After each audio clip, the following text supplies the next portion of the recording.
சிவகுமார் குடும்பம் கொடுத்த டார்ச்சர். கண் கலங்கி கதறி அழுத சிவகார்த்திகேயன். கடவுள் இருக்காகுமாறு. சிவகார்த்திகேயன் தமிழ் சினிமாவில் மெரினா படத்தின் மூலம் அறிமுகமாகி அவருடைய 3வது படமான கேடி பில்லா கில்லாடி ரங்கா படத்தின் வெற்றிக்கு பின்பு சிவகுமாரின் உறவினரான ஞானவேல் ராஜா தயாரிப்பில் ஒரு படம் நடிக்க சிவகார்த்திகேயனுக்கு அட்வான்ஸ் கொடுத்து புக் செய்கிறார்.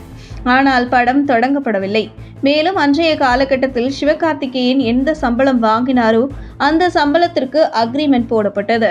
இருந்தாலும் சிவகார்த்திகேயன் அடுத்தடுத்து ஒவ்வொரு படமும் முடியும் பொழுது ஞானவேல் ராஜாவிடம் ஒரு படத்திற்கான ஒப்பந்தம் போடப்பட்டது குறித்து கேட்க அதற்கு ஞானவேல் ராஜா அடுத்தடுத்த படங்கள் முடித்துவிட்டு தொடங்கலாம் என்று இழுத்து கொண்டு செல்கிறார்.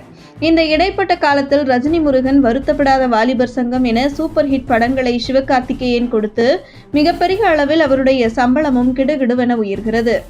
இந்த காலகட்டத்தில் கேடி பில்லா கில்லாடி ரங்கா சமயத்தில் என்ன சம்பளம் பேசப்பட்டு சிவகார்த்திகேயனுக்கு அக்ரிமெண்ட் போடப்பட்டதோ அதே சம்பளத்தில் சிவகார்த்திகேயனை வைத்து படம் எடுத்து பெரும் லாபம் சம்பாதித்து விடலாம் என்றும், மேலும் சிவகார்த்திகேயனின் சம்பளத்தை குறைப்பது மூலம் அவருடைய மார்க்கெட்டை சரித்து விடலாம் என்கிற ஒரு நோக்கத்தில் பழைய அக்ரிமெண்ட் படி சிவகார்த்திகேயனை வைத்து படம் எடுக்க முன் வருகிறார் சிவகுமார் குடும்ப உறவினர் ஞானவேல் ராஜா.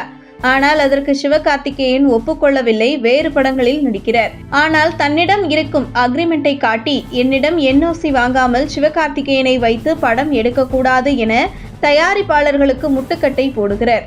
மேலும் சிவகுமார் குடும்ப உறவினர் ஞானவேல் ராஜா என்பதால் தயாரிப்பாளர் சங்கம், நடிகர் சங்கம் என அனைத்திலும் அவர்களின் ஆதிக்கம் பெருமளவு இருந்தது. இதனால் சிவகார்த்திகேயனை வைத்து படம் எடுக்க தயாரிப்பாளர் தயங்கிக் கொண்டிருந்த நேரத்தில் தன்னுடைய நண்பர் RT ராஜாவை தயாரிப்பாளராக்கி ரெமோ படத்தை துவங்குகிறார் சிவகார்த்திகேயன். ஆனால் அந்த படம் தொடங்கியது முதல் கடுமையான பிரச்சனைகளை சிவகுமார் உறவினரான ஞானவேல் ராஜா தரப்பு சிவகார்த்திகேயனுக்கு கொடுத்து வருகிறது. இப்படி பல சிக்கல்களை சந்தித்து ஒரு வழியா ரெமோ படம் எடுத்து அந்த படத்தின் ஆடியோ லான்ச்சில் சிவகார்த்திகேயன் கதறி அழுததன் பின்னணிக்கு காரணம் சிவகுமார் குடும்ப உறவினர் ஞானவேல் ராஜா கொடுத்த டார்ச்சர் தான் என்று அப்போது பரவலாக பேசப்பட்டது.